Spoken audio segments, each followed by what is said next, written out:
Let's talk about I'm Sorry You Feel That Way. It's going to be on Netflix. Yes, it's, sir. Shot in Atlanta at the Tabernacle. We played that theater. That's right. Beautiful, beautiful Love theater. it. Love And you it. shot this in black and white. Yes, I did. Why'd you do that?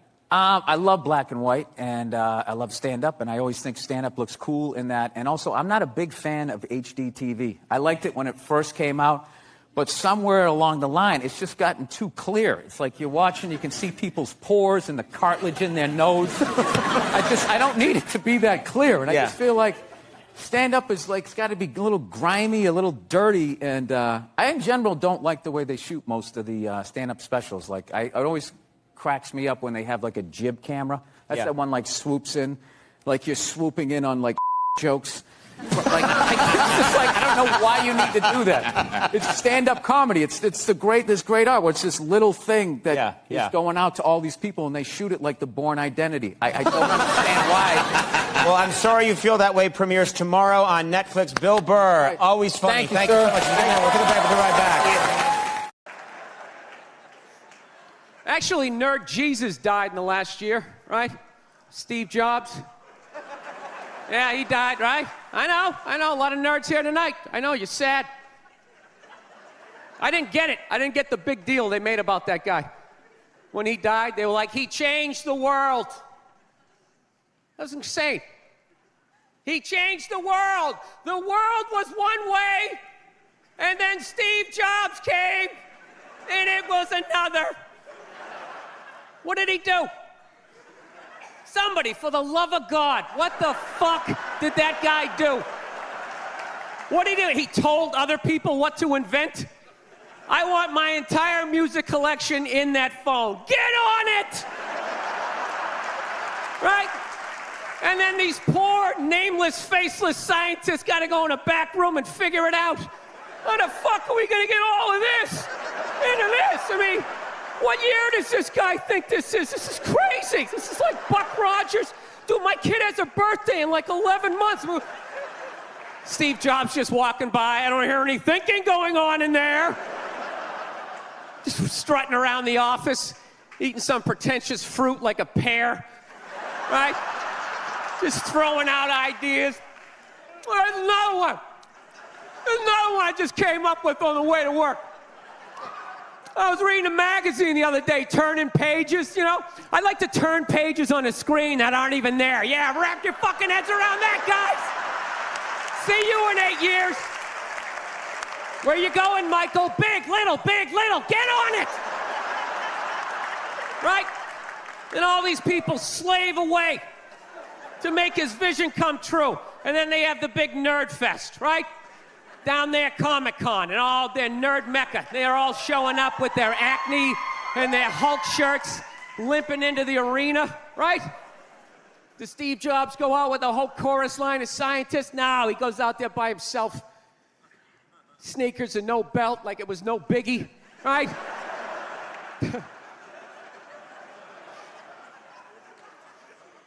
like he's Tesla. Tapping into the atmosphere. I know, this is always uncomfortable. I know, you bought into it, right? That whole advertising, the way they aligned themselves with some of the greatest people of all time. Jesus, Gandhi, me. Remember that? Muhammad Ali, John Lennon, this guy. How the fuck was that dude like any of them? Gandhi didn't have a sweatshop. Nah, he didn't have people leaping to their deaths only to catch a net and get ricocheted back through the window to have to put together yet another iPad. John Lennon didn't have children in his basement pressing those fucking albums. I know. New phone can't fit the old charger. This is your hero? This is the guy? This is what all the silence is about? New phone can't fit the old charger, so then you gotta throw it out, ends up in the ocean around some octopus's neck. Do you realize how much sea life is ecstatic that that man is no longer walking the earth? That's where it all ends up, you know. Doesn't go in a landfill, ends up in the ocean. You realize that? I hate people who say I don't pollute. I don't pollute. Yeah, you do. You use shit and you throw it out.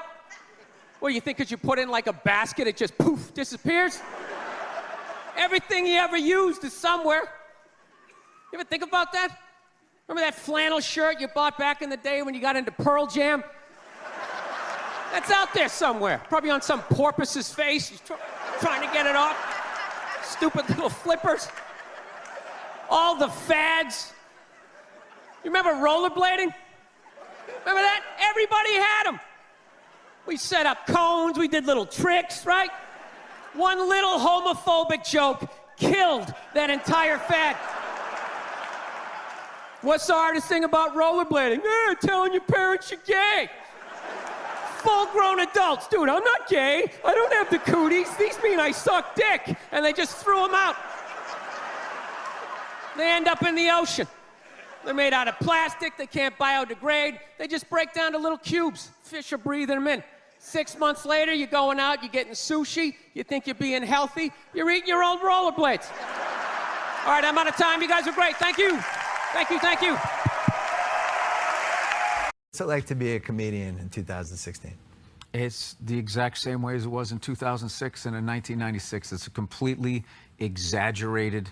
They make it seem like you walk into the club and there's people out there with signs and they're throwing like you're in the stuff Middle at East. you. Yeah. They aren't. It's just completely media manufactured. Like, you could literally genetically alter the food. You can create a heroin epidemic. They're not going to bring that up. But if you do a Caitlyn Jenner joke every night for 2 years and one person complains, there's a chance that they'll blow it up. It's basically, it's like lazy journalism. It's an easy story.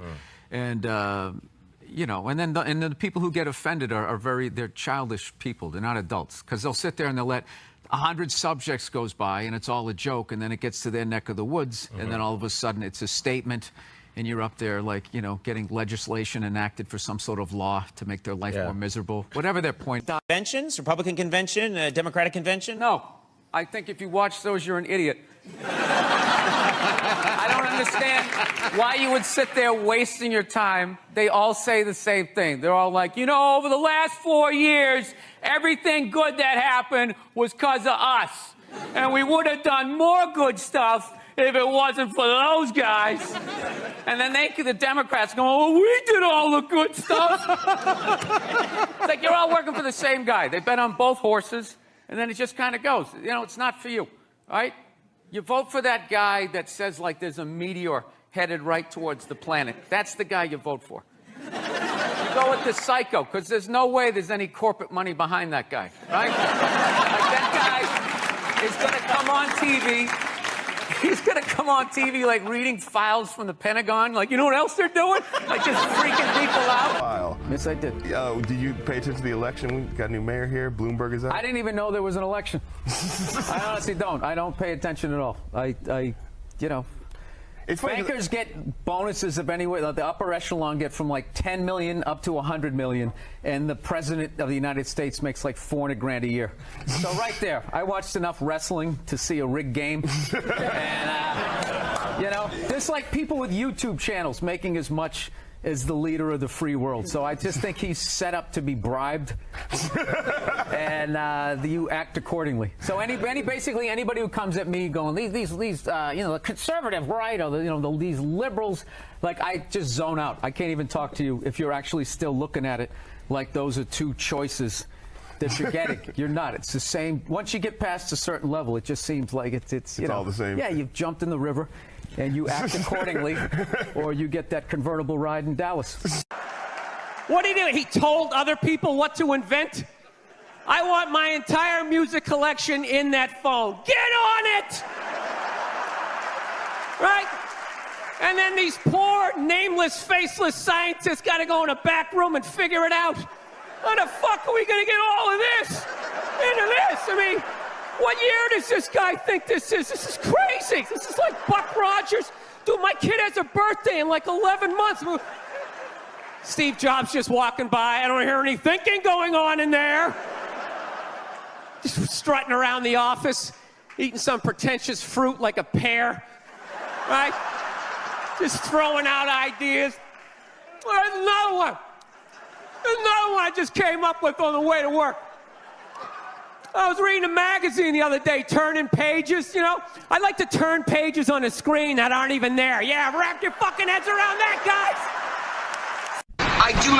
belong to you. I believe you belong to my Father in heaven, and his name is Yahweh! Yahweh! Yahweh! I call in prayer. This guy, I absolutely fucking love this guy. This guy, he has passion. He's informed. He's a little fucking crazy. He is a true fucking patriot, without a doubt. The amount of people who would watch this guy and because he yells Yahweh would just say that he's a nut job is actually a travesty. You, I belong. There's no need to use a taser. He is illegally tasering me. I am defending myself in favor of that.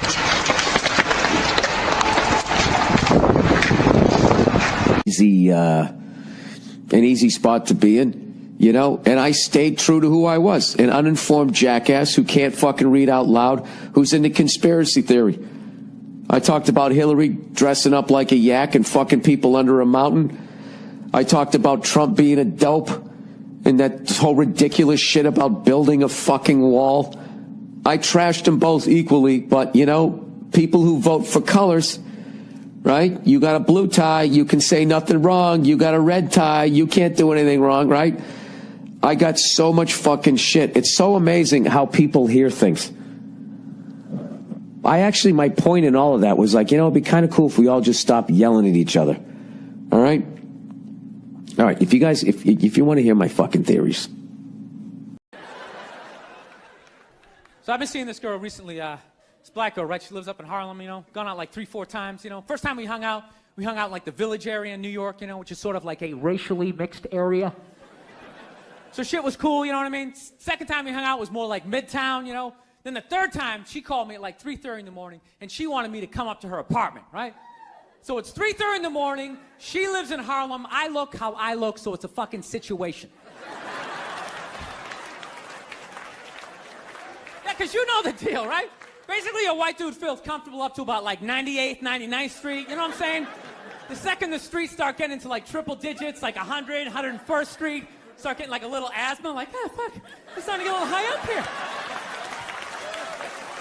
You feel that little tightness in your chest? Can you feel that? 106th Street, you're like leaning on shit like, dude, where'd all the cabs go? How come there's no taxis up here? Dude, what's a bodega? I don't know what that is. Let's get the fuck out of here. So I'm praying to God she's gonna tell me to take the subway, get off at like 105th Street, 103rd, you know, which is like the first stop in Harlem where I can still look over my shoulder and see like all the white people like disappearing over the horizon, you know? But she goes, no, man, you want to get on the Uptown 2-3 train, you want to get off at 125th Street. I'm like, God, fuck, 125th Street. Jesus Christ, that's like right in the middle of everything. I'm going to be surrounded on all four sides. I can't fucking do this.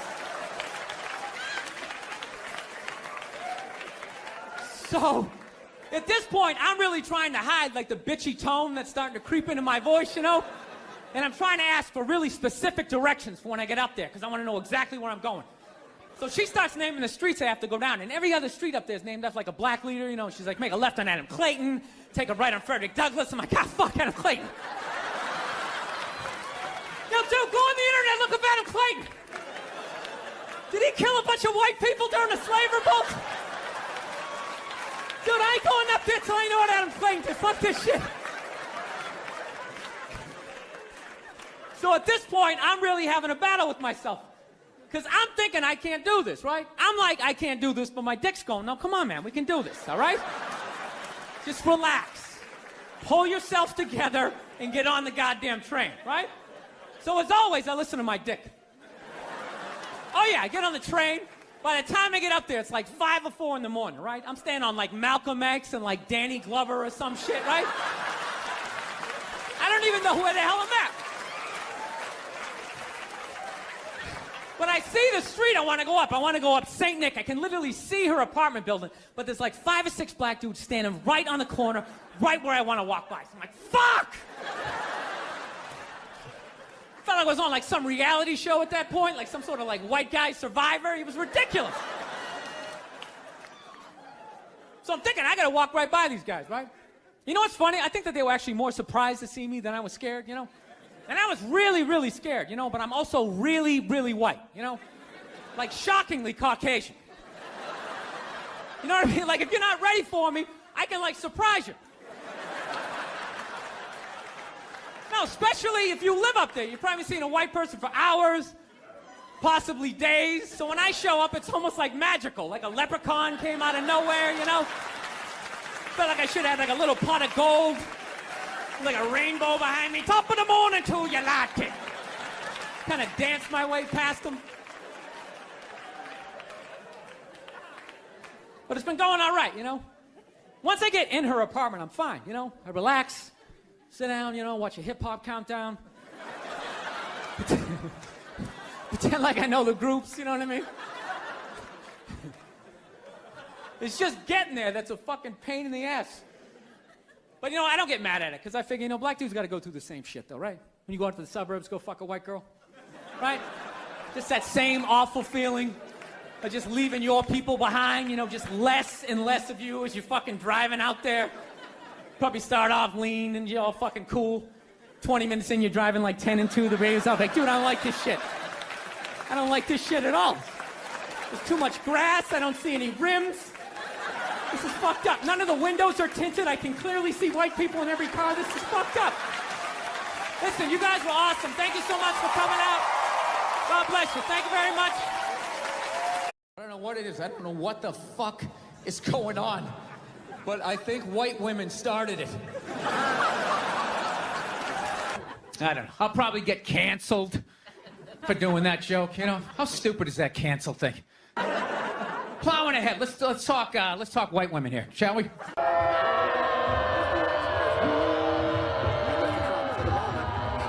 I tell you, the way white women somehow hijack the woke movement.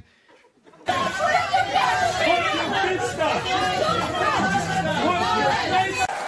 worst. The fucking worst. It's all they do is bitch, moan, and complain. I had no idea how difficult it was to be a white woman in the United States of America. Evidently, it's really difficult.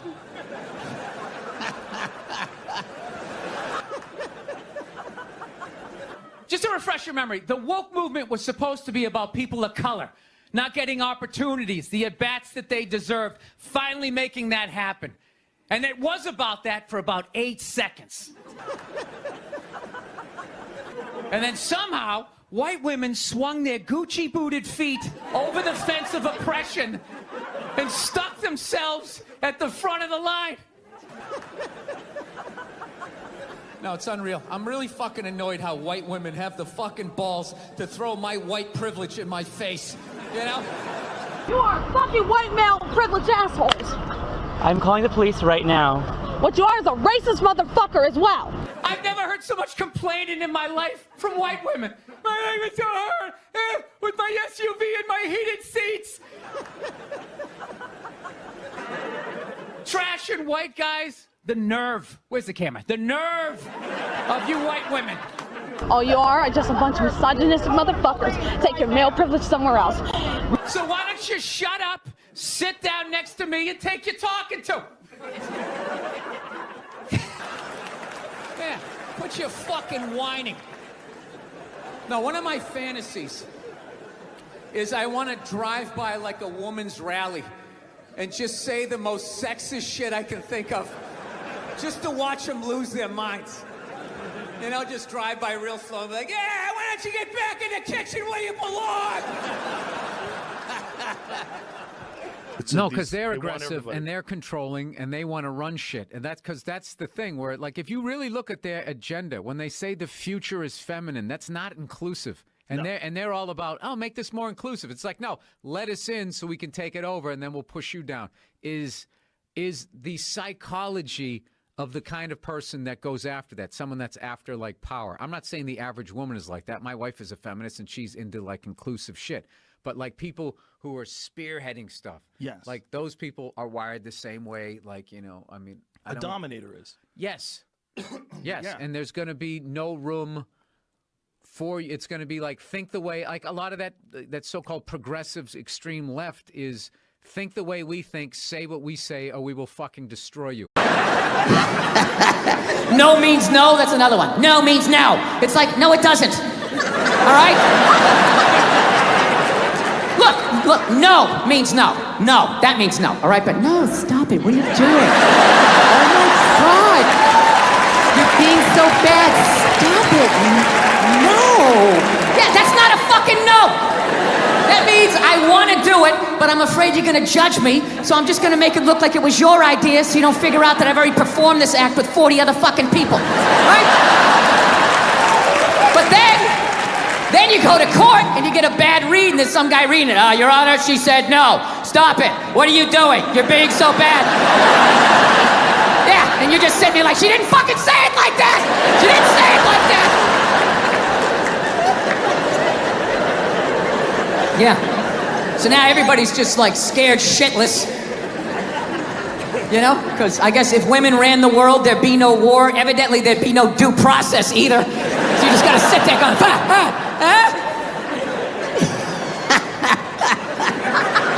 No, it's fucking nuts. People are so scared now. You have the male feminist. Like, where the fuck did that come from? Just out of nowhere, last couple years. I'm a male feminist. I've always championed women. No, you haven't.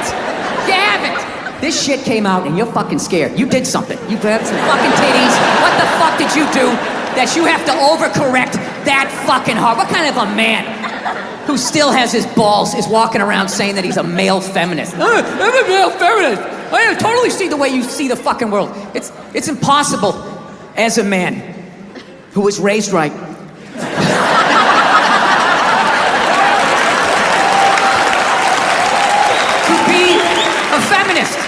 You can't do it. You're a man. Look, you can agree with it. You can empathize, sympathy. You can do all of that shit. But you can't be it any more than I can stand here and just be like, I'm a Black Panther. Fight the power. And then I walk out the door, a blue-eyed white dude, and I get to live that fucking life, right? I don't know, ladies. I don't buy it. Maybe you do. I don't. Anytime I hear a guy say I'm a male feminist, I always just think that is the most pathetic, limp dick way ever to try and get some pussy, right? Like that is literally the fucking game you had when you were on a first date when you were 16, you were all nervous and your whole game plan was just agree with her, maybe she'll touch it. So, what are your favorite bands? I like whatever you like. Will you touch it now? Did I do it right? Yeah, it's a weird time right now. I'm glad that I'm fucking, married now. I don't gotta fucking deal with any of that shit. Younger guys, I don't know. How do you deal with it? Like, what was really fucked up in all of this now is what about women who like it rough? Right? That doesn't happen here in the jolly old England, right? Not at all. Everybody gets all dead silent. Big fucking elephant in the fucking room, right? Yeah. How the fuck do you... What's that? Ask for consent. Ask for consent? Doesn't that take the mood? Well, Jesus, that kind of took it in a weird way.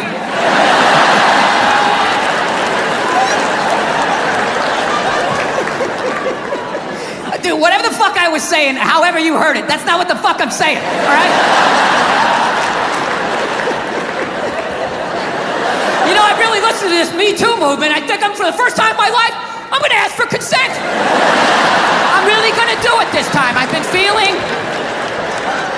This is why you can't judge comedians. Do you understand this? Do you understand what the fuck I was saying and how this fucking jackass just heard it? The second it comes out of my mouth, it's not what I said anymore. It goes into your fucking ear hole and gets cut with your whole fucking childhood. Oh, this is what he means.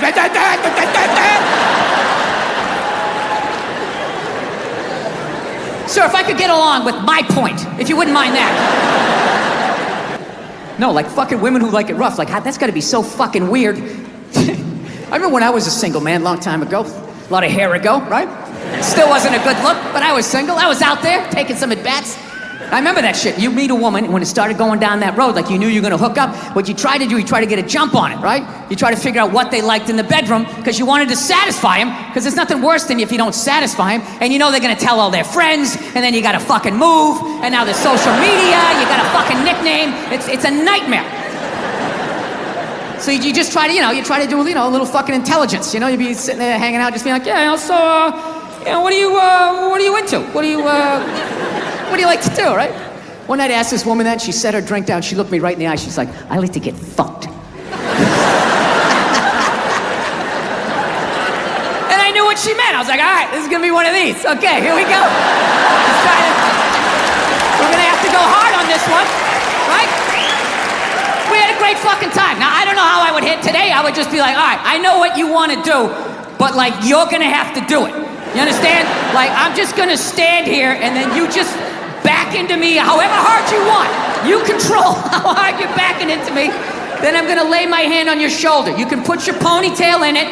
I will slowly close my hand around it. And if at any point you want to yank your head like that, that's on you.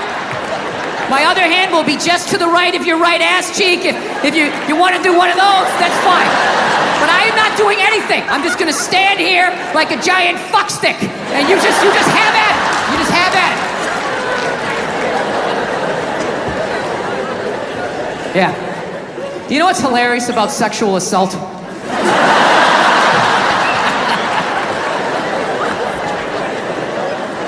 You know what's hilarious about it? Is how women are acting like that is a uniquely female experience. You know what's funny? I actually, to the letter of the fucking law, within the last 2.5 years, got sexually assaulted in this business by a woman. Yeah. And this is my story. I feel like I can live my truth and be brave tonight and share this with you. It's a 100% true fucking story. I was doing stand-up. I was doing a private gig, all right? Private gigs are the fucking worst. You do a public gig, anybody can show up. It broadens what you can talk about, right? You do a private gig, it's like everybody grew up on the same fucking streets. All your jokes gotta go right down fucking Main Street or you're bombing. So all you do is listen to the first comic to hear what's working and what isn't. You just listen to him as he's up there struggling, going, okay, they like bread. Talk about bread. Get all the bread you can. Don't make fun of the troops. Stay away from the troops, right? So that's what we're doing, right? And the host gets him going, and then he brings up the first act. Okay, she goes on stage. She's not really a comedian, more of a personality. She does her bullshit or whatever, and I'm standing there looking at my jokes, figuring out what I'm doing. She wraps it up. He goes on stage. She goes to get off. I'm thinking, okay, I'm next. I'm looking at my stuff, and she just walks right by me and just fucking, pooh, just flicked me right in the head of my dick and kept walking. Like it was nothing. Just fucking pow, and just kept... I couldn't fucking believe it. I know what you're thinking. You're like, oh, is this a friend of yours? Was she flirting with you? Was this a joke? None of the above. You know what it was? I swear to God, it was like a bully vibe. Like she was trying to get in my head. Like, there you go, you little red dick. Poof, follow that. And she just kept walking. Dude, my first thought as I saw her walking away, I just wanted to punch her in the back of the head as hard as humanly possible. Like literally make her leave her shoes, you know? But the other side of my brain's like, oh no, dude, you can't do that. You can't do that, it's a woman. And it's just spitball. Well, fucking boot her in the ass then. Boot her in the ass. Can't hit her, dude. Can't hit her, it's a woman. Well, fucking tell somebody. Tell somebody. And all I'm thinking is like, dude, I'm a guy. You can't fucking tell anybody. Nobody gives a shit what happens to a guy. I'm gonna walk up to another man and be like, excuse me, sir, but she just flicked me in my pee-pee and I didn't like that one bit. No, sir, I didn't like that at all. No, I didn't. Well, while we're on that subject, Bill, excluding yourself, greatest 5 stand-ups of all time for you?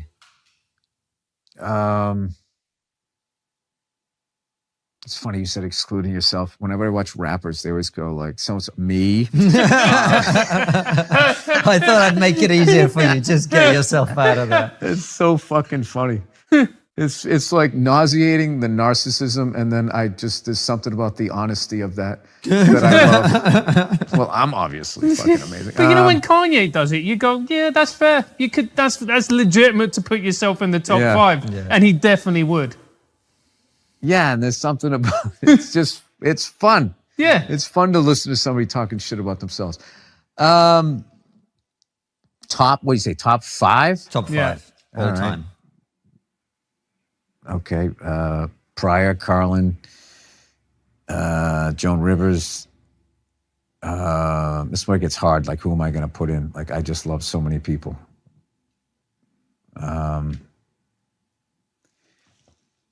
These are just influential people for me. Cheech and Chong, go one more. Sam Kinison. I'm not going one more. I got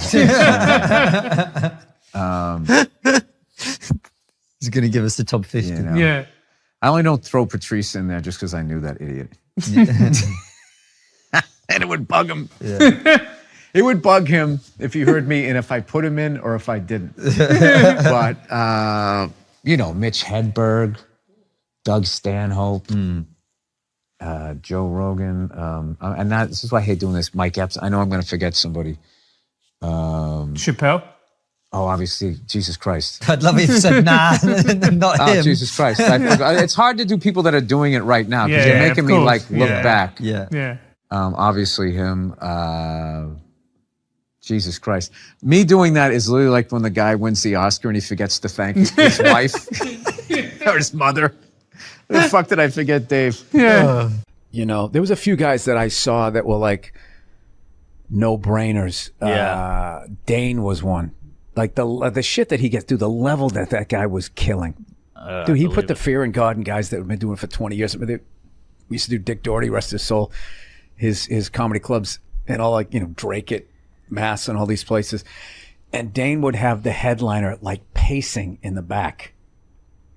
Damn. He was killing that hard, and he would be like, you know, I shouldn't have to follow that. There's no, and my favorite thing, there's no jokes here. It's like, well, listen to the crowd. There's something going on here. Right, and like, he doesn't get credit. He kind of came up with like a new genre sort of style, like of it. And, you know, it's just a weird fucking business, man. It is. Some people, it's like the Bo Burnham thing. Some people figure out, not only did he figure out a new way of doing comedy, he did the MySpace shit too. I mean, he was so ahead of it. That guy is a total fucking trailblazer. What I love is all the shit he got in the beginning. He just shut everybody down, and he totally delivers. And then in the end, you find out this guy's a monster fucking talent. Oh, yeah. That can kind of do everything. Yeah. In front and behind that. He made some other movie. I forget the name of it, years ago, about like teenage kids in your first date. Eighth grade. Oh my God, it was a fucking. I never saw it. It was a great movie. Yeah. Great fucking movie. It just totally put you back into like your first crushes and the dumb shit. Like he had like, the kid has like a date. He's like trying to comb his hair and you know, the dumb shit that you did when you were a kid. And I saw that with my wife. And we were like that like, and I just remember thinking like, that's his first. I think that was his first movie. Yeah. And it was like, I mean, this is incredible. He's a talent. He's a talented son of a bitch.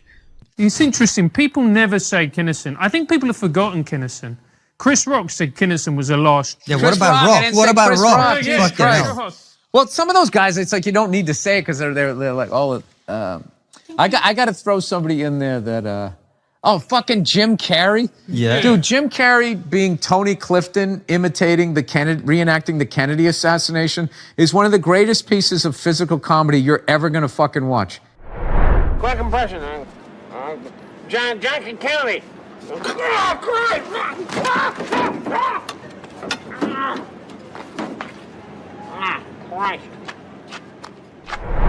It's unfucking believable. And I got a chance when I did SNL to talk to him about it. I go, "Did you work that out?" He goes, "Nah, he just saw the car and he got in and did it."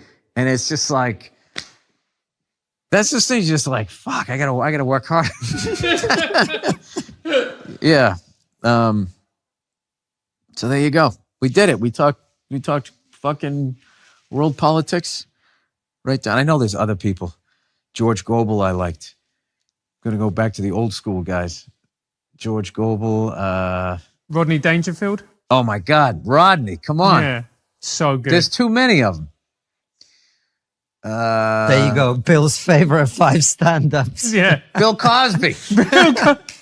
I'm glad you brought him up. I mean, look, Louis C.K. Louis C.K. Dave Attell. Oh, Dave David Attell Attell is brilliant. He's fucking brilliant. You almost have to be just like, you got to do like, all right, your favorite comedians in New York City during this period. Because being then, it would have been Chappelle, Attell, Louis C.K. Fitzsimmons is such a... so he came right before you from Boston? Yeah, he was... as far as in Boston, there was... that group of comics was... there was Rogan, Greg Fitzsimmons... Dane? No, Dane was... Dane actually started right out of high school, so he started in 90. I thought he started in 91, but like Dane was more my generation. And who else was up there? Like Jim Loletta, Todd Parker, fucking Robbie Prince, all of that. Those are like, you know, all of that crew. And then after that, it was, I came up with like Bobby, Dane, Patrice, Gary Gulman came like right after that, Orny. And it was a great. That's a crazy class. Yeah, it was great. And then when we moved, and then Jersey had like Florentine and Norton and all that, and then we all just sort of came into New York at the same time, and and then all of that shit happened. Yeah, the Patrice doc has little snippets. Thank God somebody was rolling a camera back then. There's a scene where you guys are all hanging on the sidewalk, and then Rich Voss walks up and goes, "What is this, a couple of middles? Zero laugh, a pause," and then everybody laughed at him. How bad that bombed. And I was like, oh, that's such a great little moment that I don't feel like we have anymore. Were fucking brutal to each other. It was so stupid. When I look back now, I mean, it's funny, but it was so stupid. We didn't write one script, one sketch. All we did was try to destroy each other's confidence. It was just such like, it was like a bunch of abused like rescue dogs all put in the same, with like one pork chop there. It was just fucking, yeah, dude, I used to fucking have anxiety going down to the cellar, and I was just thinking of everybody. I would think like 3 fucking insults for every, just to kind of get, I was like, okay, if it comes at me, I'm going to get it off me and I'll send it this way. And, you know, but what if Bobby's not there? Bobby's not there. I can't use that. Like, you look, you know, and you couldn't look at the lineup. Like, right. You can't. So you had no idea it was going to be down there. And then the worst is when you say one and they're like, "You prepared that." Like, I did. I thought I was going to be smarter. Shit. We missed that. We really missed out on that. Like I guess when I first got in, I remember Colin Quinn and Keith like beating up on me when I was like brand new, and I was like, "This is amazing. This is it," you know. But my first. And somehow it became like toxic. I know. This is bad, and then like you go in there now, and it's just like, I don't know what it is.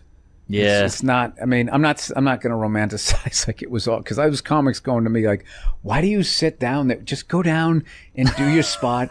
And like, and if I was a healthier person, I would have been like, this isn't working for me. I'm not enjoying this. Like, I'd like to come down here and feel good about myself, not feel worse. Oh my God, the amount of shirts I could never wear again. Right. It was just like, I remember one time. I think it was Keith. Keith was getting so trashed for what he had on. He just stood up in the middle of the pounding and just ran out. And I remember, you can't fucking, you can do that? I didn't know you could leave. I thought you could just sit here until it was over. You know, because so many people like pretend that they don't give a fuck. You know, both in my business and in other businesses. You got I don't give a fuck. Hey, you know me. I don't give a fuck. You know, those people that advertise them.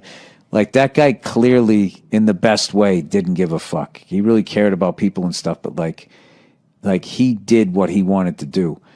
And when he was on SNL, how big a gig that was, because there was so few channels, the internet hadn't blown up yet, and even with basic cable and everything, I mean, it was still, if you were on Saturday Night Live and you were doing Weekend Update, it was one of the most coveted gigs a comedian could have, and you were part of this lineage of, you know, at that point it was, you know, Chevy Chase, Jane Curtin, right on through to Dennis Miller's reign when he did it, and, you know, did Colin Quinn come after? I think Colin came after, but it was always just like the best of the best comics that they had doing it, and continued on with Tina Fey and all of them, and no one's walking away from that job.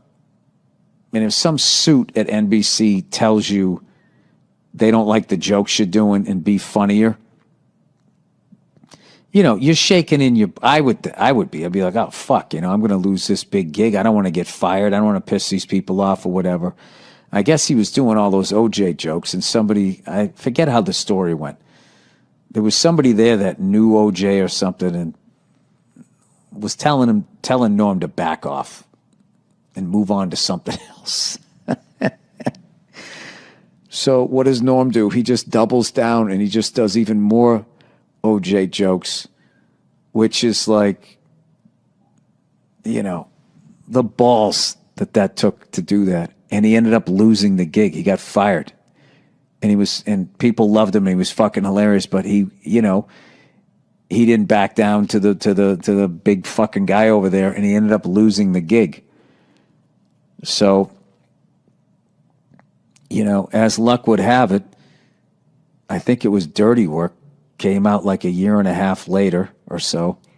So he has to promote it, and he's on the press thing. So Lauren has him back and has him host the show. And I remember he went out there, and his opening joke, he just comes out. And he was just like, something like this. Yeah, it's good to be back. You know, I actually got fired from this show about a year and a half ago because they said I wasn't funny. And now here I am. I'm hosting the show. So that means one of two things. Either I got a lot funnier or this show sucks. Long story short, Hugh Jackman plays the part of Gary Hart, and he was amazing. And I had a really fun scene where we were tailing him, we were chasing him down this alley, and he's like the nicest guy ever, but he's a big guy, he's like 6'4", and he's ripped. And we went down the alley, and his character's mad at our character, and he just turned around and looked at us, and for half a second, I was like, oh, that's Wolverine. And I legit got scared, and he's a big guy, you know, so... What's funny in this scene is as the reporter, I have like a notebook, and I dropped it. And after the screening, we went to the Toronto Film Festival, and all these actors are coming up to me. I love the choice you made. I love the choice you made to drop the notebook. I go, no, dude, that was real. I was like, hard day at work, and that's all they need. So basically what happened was a lot of empty seats where I was up because StubHub was gouging people so bad, people just stayed home. So there was all these empty seats behind us. Really? So my buddy was taking his beer, empty beer cans, was sticking them there, and this guy, I don't know, he had a problem with it, and rather than just being, hey, do you mind, my wife and kid got to get by, can you just blah, blah, blah, blah, he just immediately went to, hey, was there something wrong with the bottom of your chair? And then it escalated, and then I pulled the ladies line, which usually diffuses it. I was like, ladies, come on, what are we doing? We're at the game here, right? And I go to shake his hand, he doesn't shake my hand like an So now, all my Boston anger comes up, and I'm just talking loudly about West Coast fans, forgetting that I'm a bald 50-year-old man that's going to get thrown off the upper deck. And finally, after an inning and a half, I'm at the World Series, and I'm mad at this idiot behind me. What do I care? Okay, what do I care about this guy? You know, he's not going to hurt us. There's four of us.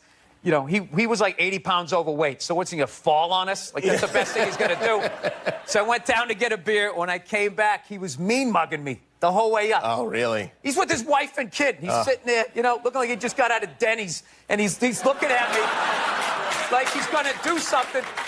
So my eyes are starting to go, but I refuse to get glasses. So I'm sitting there, like, as I'm walking up, I'm like, is this guy looking at me? So, you know, when you have old eyes, you got to look away and then look back to make sure, right? So I did that. Now he thinks I'm soft. Like, oh, I got him. He blinked, right? So something happened on the walk up to him. I was just like, I'm not doing this anymore. I was just like, dude, come on, man. I got to respect the Dodgers. I love you guys. I'm sorry you put that thing. Can we just crush, you know, squash this, right? So I go to do the fist bump, and he's so immature, like emotionally, that when he went to do the fist bump, he didn't even move his hand up. He just had it in his lap, and he just kind of went like this.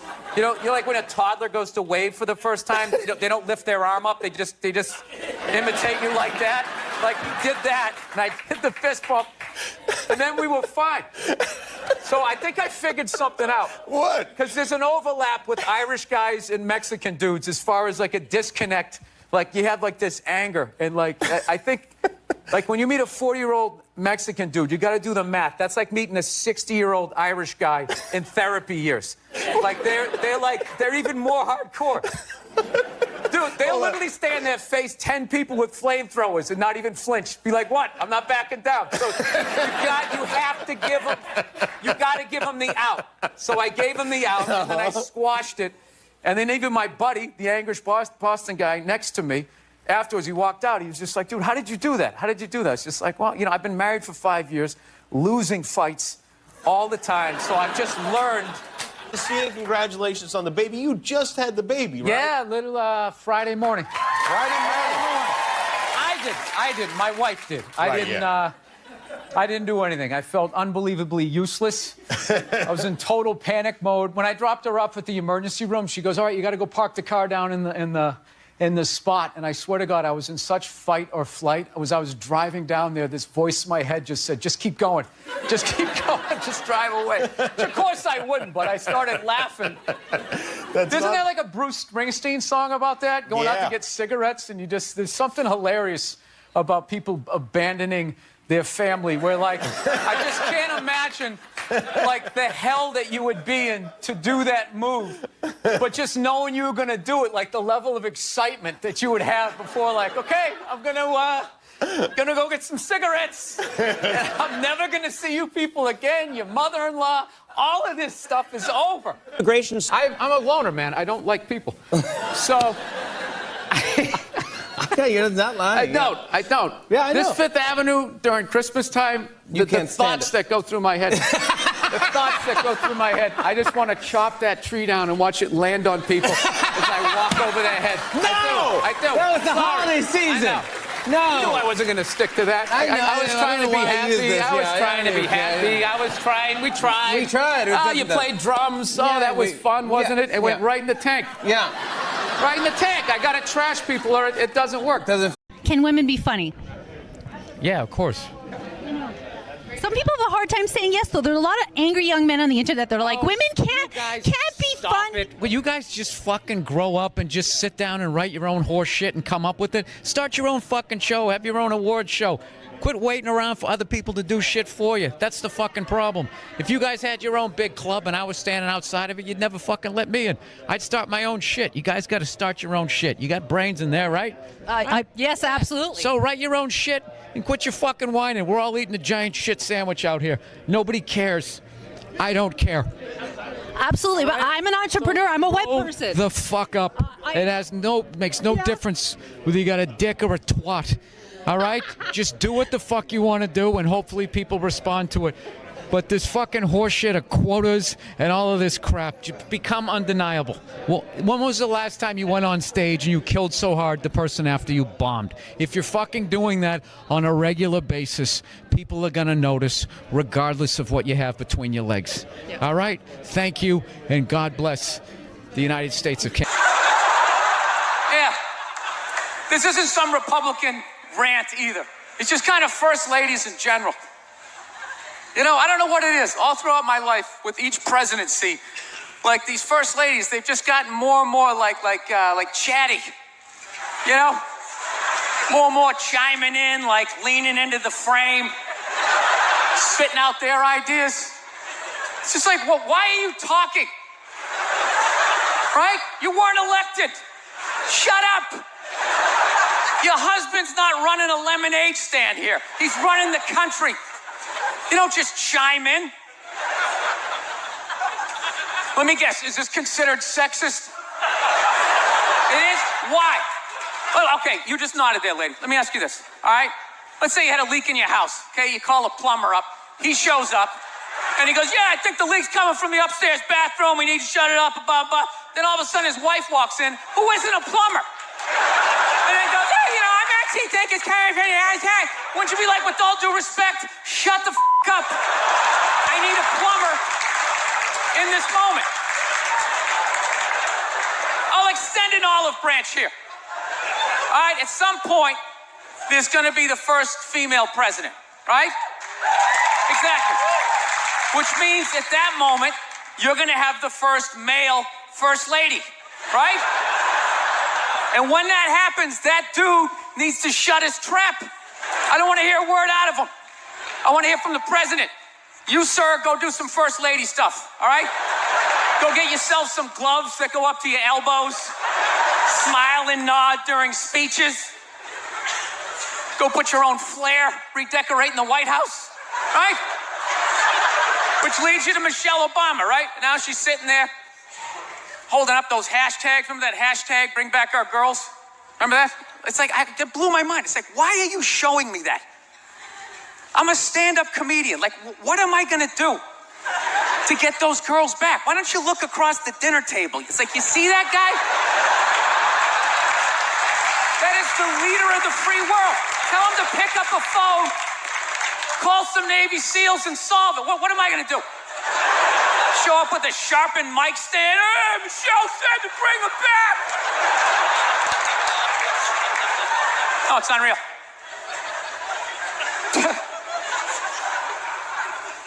I'll tell you what. Now I'm excited to be here. I am. It's very exciting to be doing stand-up outside of my own country. Yeah, no, not because of you. That's how it's become. Fucking U.S., everything's so goddamn... Every fucking joke you tell. Well, what did you mean about that? I didn't go to the gym today. Are you calling me fat? I feel fucking triggered. Gotta fucking apologize to everybody. This is how screwed up my country is right now. Do you know Bryan Cranston, right? That dude did a movie. He played a quadriplegic. And people gave him shit. Being like, why is there an able-bodied person playing a quadriplegic? It's because it's called acting, you dumb fuck. See, if he was a quadriplegic playing a quadriplegic, that's not acting. That's just fucking laying there saying shit that someone else wrote. So tell us, what did you do to prepare for the role? Well, I dove headfirst into the shallow end of a pool when I was 23. I feel like I've been preparing for this role for my whole life. Right, what is up next for you? Well, they're gonna do a reboot of Top Gun. I'm gonna fly it with my plane. And the co-pilot's gonna be transgendered. So everybody will be happy. She won't die. Her discarded dick will block her head from the canopy. There'll be a gender-neutral bathroom on the plane. How fucking dumb is that? That's literally like watching a movie. Why didn't you have a murderer play a murderer? And how come the guy he shot, I saw him in another movie? I mean, what the fuck is going on?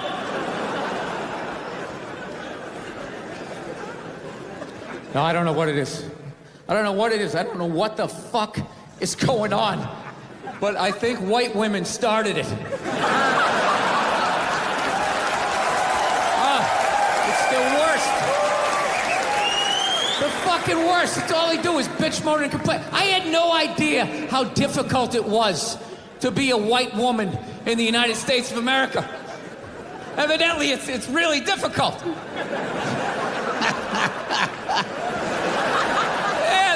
Bitching. Do you have any idea what it's like to be me? Well, I imagine it would be slightly less awesome than my life.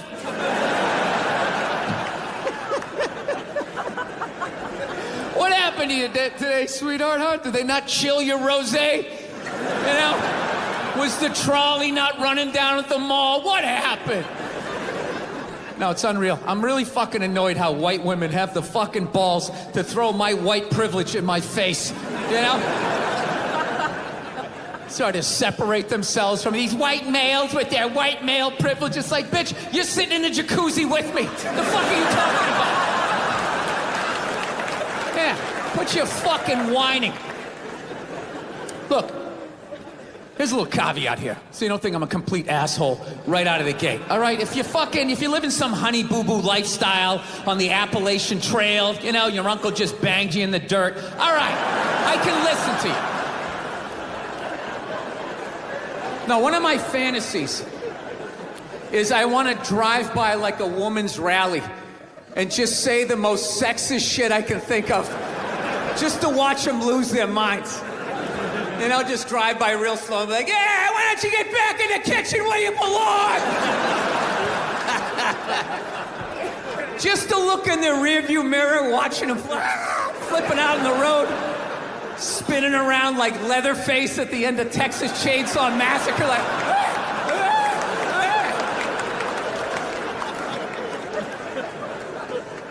Yeah, no, it's a very, I don't know, times are changing, I guess, I don't know. He's a good dog. He had a moment. Jesus Christ. Well, Jesus Christ, you shouldn't have put your goddamn face down there near the fucking dog there. Right? Yeah. So that's all it was.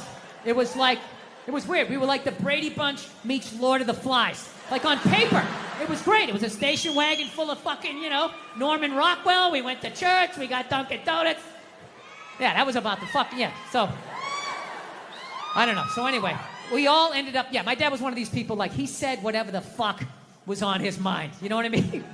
Yeah, you know, like that haircut women get when they get to a certain age? They got a couple of kids, they just get it cut a little shorter because they don't want to deal with it. They put that little Hillary Clinton flip in it or something, right? They get it all shaved up the fucking back. First time you bend them over, you feel like you're fucking your friend Eric, right? You know? But you love your wife, so you lie and you tell him, oh, looks good. Looks great. I always wanted to fuck Geraldine Ferraro. Oh my God, it's amazing. My dad didn't care. I remember we picked my mother up. She got in the car. He just goes, oh, Christ, it looks like shit. Jesus Christ, what the fuck did they do to you? Ah, for Christ's sake, you look like a fucking man. My mom's just sitting there like, and we're in the back seat like, hey, this is what a functional relationship looks like. Woo! Yeah. So, because of all that, we all ended up getting like physical ailments from being in the fight or flight mode our whole lives. Everything. Gym teachers were scary, collecting on your paper. Everybody was scary, fucking everything. Dude, I remember one time my dad told a priest he didn't deserve to wear the collar. I don't know how it happened. They were discussing the altar boy schedule. And I don't know, he wanted to put me on a different mask, and my dad started getting his leg on. I'll tell you, I'm wearing a fucking collar. The guy's jaw was on the ground. And then the best part, next week we go to mass. They haven't spoken in a week, and my dad just comes walking like, hey, how you doing? What's going on? Like nothing happened. Yeah, so anyway, we all end up getting these physical ailments. Like one of my siblings has stomach problems. Another one has just this pain that won't go away in his back. I remember I had alopecia in like the third grade. Third grade, I literally had like clumps of hair falling out like I was working on Wall Street, you know? Then I was just sitting there like, did I pick up all the toys? Did I do the dishes? He's gonna find something. He always finds something. Fuck, what do I do? I gotta kill him. I should kill him, that's what I should do. When he's sleeping at night, I'll take an extension cord, I'll wrap it around, put my fucking foot on his back. Billy seems to lack the focus in class that he needs. He's not working up to his ability, right? Yeah, so anyway, so I took these fucking mushrooms, right? And I realized that I have been carrying that shit around and being like, all right, well, that's why I drank the way I did. That's why I've trashed women the way I did. All the fucking shit, I knew every fucking thing I did, good and bad, in that moment. It's like, all right, so now I got to get sober, and I got to fucking work my way through this shit. Because, my wife's, I don't know if you guys noticed, I have a bit of a temper. No, not you, Bill, yeah. So here's the thing, but I didn't think, I'm so fucked up and grew up such a fucked up time that I didn't even think I had a temper. Because I was like, well, I don't fucking yell at people in my house. Like, I don't curse my wife out. I mean, we get into it. I'm not gonna lie to you, I get into it with her, but I don't go like, oh, Jesus Christ, you fucking bitch. I don't do any of that stuff. I don't yell at my kids. But what I do is I flip out. So, like I said, I didn't think that this was a problem. My wife told me it was a problem, but I don't listen to her. Why would I listen to her? All she does is criticize. I got nothing but bad reviews on the fucking husband Yelp. It's just all, didn't enjoy the experience. Thumbs down, half a star, never get a fucking attaboy, right? So it just becomes white noise after a while. Like, oh, what, am I doing something wrong again? Oh, yeah, you again. Okay, great. Great. What did I do? What did I do this time, huh? What do I have to work on? Go ahead, fucking let me know, right? So I don't listen to my lovely wife like an idiot, like the idiot that I am. So one day I learned a harsh lesson, okay? It was a breakfast time, right? For some reason, I had like 20 minutes to myself, which is really rare when you got 2 kids, 4 and under, right? So I'm thinking like, holy shit, I can actually make myself a breakfast. Like the old days. I'll make myself 2 eggs over easy. I'll make some toast. I'll make some bacon. Fucking burn it up the way I like it. It's gonna be the shit, right? So I'm having a great time, make myself a little Grand Slam breakfast. I sit down to eat. I got the OJ. I got the glass of water. It looks like a picture from a commercial. And right as I sit down to eat, my phone lights up, and I get a text message from my buddy. He goes, hey, man, I thought you were coming on this Zoom meeting. It started 5 minutes ago. We need you on this. And I just absolutely lost it. I was like, Jesus Christ.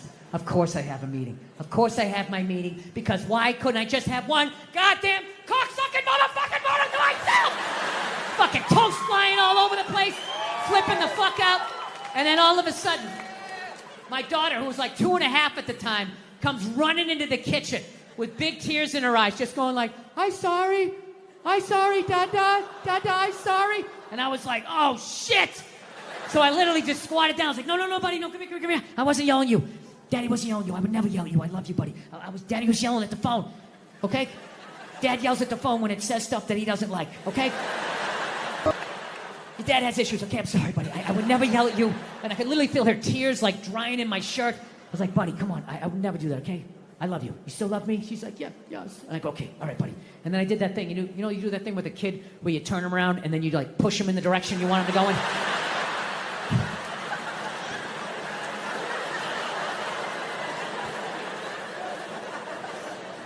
And I just had to sit there like I just did that to a 2.5-year-old. And she was like walking away and I'm just sitting there like thinking like, how bad was that? Is she just gonna go play with the toy and forget about it? Or is she no longer gonna be an astronaut? Like, what did I just do? I thought I was better than my dad. I'm making the same mistakes that he's making.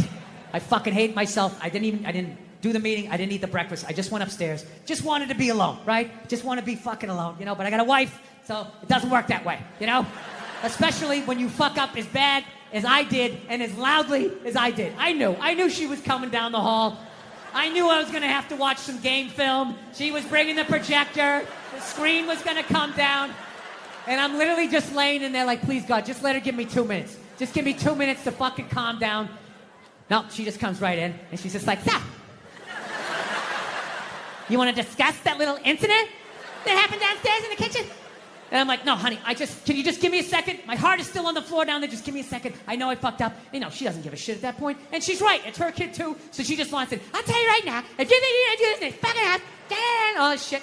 And, I mean, she was right. She was 100% right, but I wasn't ready to hear the information. So she just sort of zoned out. And that's my kid, too, and you're going to fucking